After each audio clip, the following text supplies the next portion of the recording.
হঠাৎ জগন্নাথ মন্দিরের প্রবেশপথে একটি ছোট শিশু আবির্ভূত হল।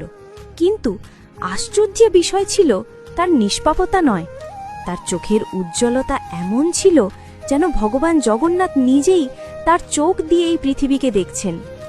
পুরীর শ্রী জগন্নাথ ধামের সামনে একটি ছোট শিশুর একটি ভিডিও সোশ্যাল মিডিয়ায় আলোড়ন সৃষ্টি করছে। দাবি করা হচ্ছে যে তার চোখে ভগবান জগন্নাথের এক ঝলক দেখা যাচ্ছে। ভাইরাল ক্লিপে শিশুটিকে মাটিতে বসে করতাল বাজাতে, ভজনে মগ্ন, বৃত্তে ঘুরতে, ভক্তিতে ডুবে থাকতে দেখা যাচ্ছে।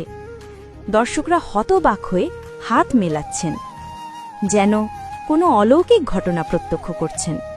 এই ভিডিওটি পুরীর জগন্নাথ মন্দিরের বাইরে তোলা হয়েছে, যেখানে শিশুটিকে সম্পূর্ণ একাগ্রতার সাথে গান গাইতে এবং নাচতে দেখা যাচ্ছে। তার ঝলমলে চোখ, নিষ্পাপ হাসি এবং উজ্জ্বল দৃষ্টি মানুষকে ভগবান জগন্নাথের কথা মনে করিয়ে দেয়, যার বড় চোখ ভক্তদের মোহিত করে।